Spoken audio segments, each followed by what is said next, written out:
balita na siguradong magbibigay kaalaman at impormasyon. Layunin ang maghatid ng tapat na serbisyo at katotohanan sa inyo.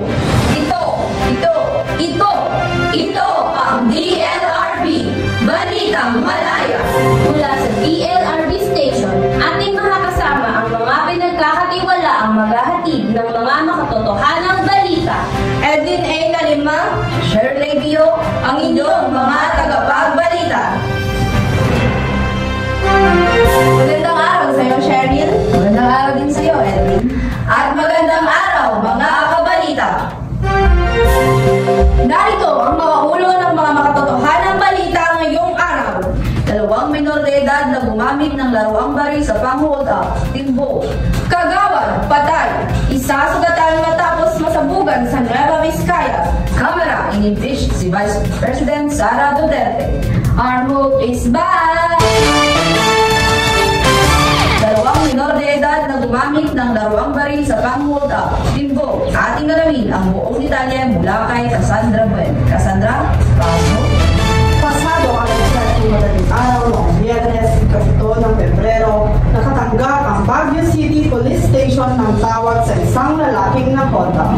Ayon sa investigasyon ng mga pulis, inaantay ng biktima ang kaibigan nito nang maganap ang insidente. Ayon kay Police Major Marcy Grace Maron, lumapit sa mga biktima ang 2 suspect para umano humingi ng pera. Matapos ang insidente, agad silang nag-report sa mga pulis.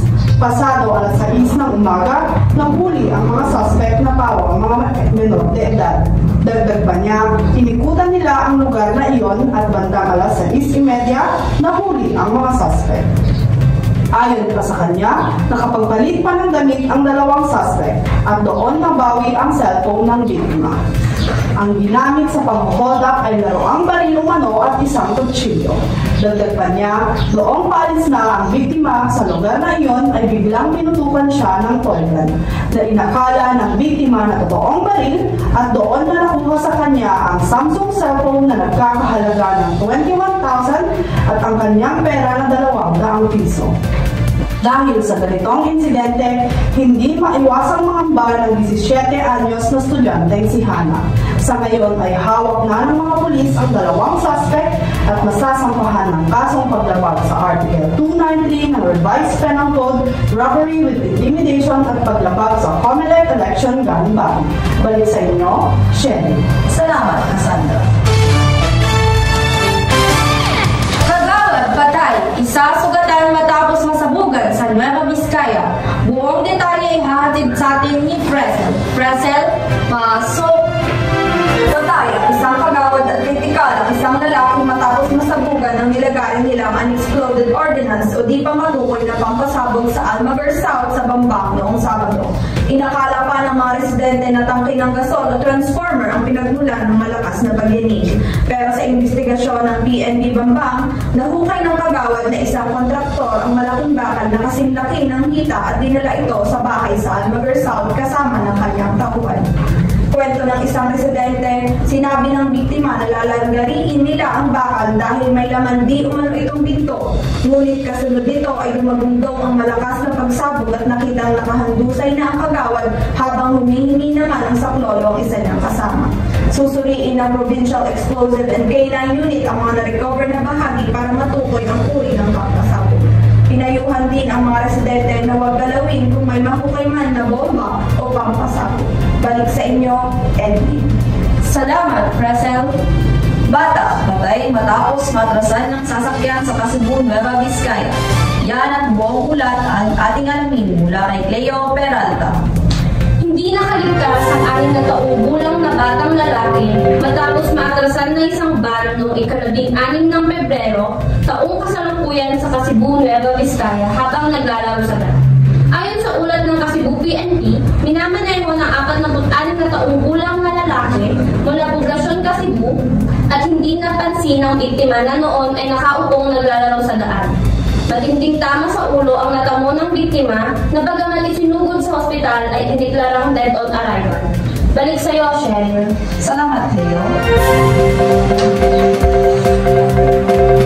Yan at iba pang balita ating alamin sa pagbabalik ng Balitang Malaya dito lang sa DLRB.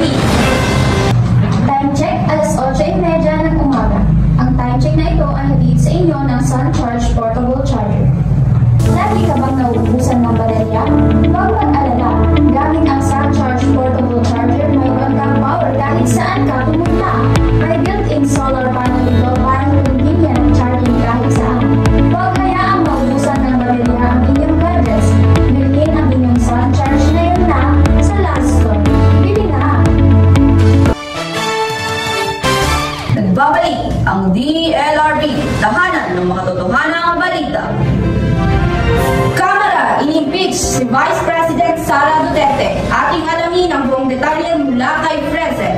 Fresel, pasok! Mahigit 200 miyembro ng mababang kapulungan ng Kongreso ang lumagda sa isang impeachment complaint laban kay Vice President Sara Duterte ngayong Miyerkules. Ito ay matapos ang mahigit isang buwang tila pananahimik sa mga reklamong isinampa laban sa kanya ng mga miyembro ng civil society. Sa plenary session ng Kamara, pumabor ang 215 sa kabuuang 306 na kinatawan sa bagong reklamong inihain laban kay Duterte na may kaugnayan sa issue ng paggamit ng confidential funds. Mas marami ito sa kinakailangang 102 boto upang maipasa ang reklamo sa Senado para sa panlilitis. Sa kanyang pahayag bago ang huling sesyon ng Kamara, bago ang campaign at election season, tinigak ni House Speaker Martin Romualdez sa kanyang mga kasamahan na kanilang ginampanan ang kanilang tungkulin ng buong tapang at pinananagot ang mga lumalabag sa tiwala ng publiko. Anya, isinulong natin ang interes ng sambayanan laban sa mga puwersa ng kadiliman. Narito tayo upang magsilbi sa bayan, ipaglaban ang hustisya at iyakin na walang sino man ang lampas sa batas. Para sa karagdagang balita at updates, tutok lang dito sa DLRB. Ako si Fresel Sadyao, nag-uulat. Naghahanap ka ba ng murang gamot na dekalidad? Huwag na maghanap pa. Sa The Generics Pharmacy, abot kaya. Mamili na iba't ibang gamot at produkto, lahat ay may kalidad na hindi nakapangumba sa presyong suwak sa inyong budget. Bisitahin ang pinakamalapit na The Generics Pharmacy branch sa inyong lugar. The Generics Pharmacy, dito tayo sa makakatipid. Mga kabalita, tayo patuloy pa rin makikinig sa Balitang Malaya dito sa DLRB. Ngayon, tubako naman tayo sa mga showbiz balita na nahatid sa atin ni Marjorie Balina. Marjorie, i-chika mo! Eto na nga mga ka-showbiz chika! Hello Armies! Handa na ba kayo? Magandang balita para sa mga Army sa Pilipinas. Babalik sa Manila ang BTS star na si J-Hope ngayong Abril para sa 2 gabing konsyerto sa Mall of Asia Arena. Ito ay inanunsyo ng kanyang label na Big Hit Music sa kanilang social media platforms kasama ang isang poster na nagpapakita ng mga lugar at petsa. Ito ang unang pagkakataon na babalik sa entablado ng Pilipinas ang isang miyembro ng BTS. Simula nang mag-tour ang grupo noong 2017 para sa Wings Tour na ginanap din sa Mall of Asia Arena. Sisimula ni J-Hope ang kanyang tour sa huling bahagi ng Pebrero sa pamamagitan ng 3 araw na konsyerto sa Seoul, South Korea bago tumungo sa North America at Asia, ayon sa poster ng tour. Kaya naman, fellow Armies, abangan ang pagbabalik ni J-Hope sa Pilipinas. Siguradong magiging isang di malilimutang karanasan ang kanyang konsyerto. Balik sa inyo, Sherry. Salamat, Marjorie. Ano nga, partner? Nakabili ka na ba ng ticket? Siyempre naman, partner. Oo nga naman, si J-Hope na yan. At yan ang mga balitang ating sinubaybayan ngayong araw. Huwag magsawang makinig sa aming himpilan. Ako si Edwin Nanima, ang inyong tagapagbalita. Naghahatid ng mga totohanang balita. Ako si Cheryl Bio, hanggang sa huli, mga kabalita. Ito ang Balitang Malaya, dito lang sa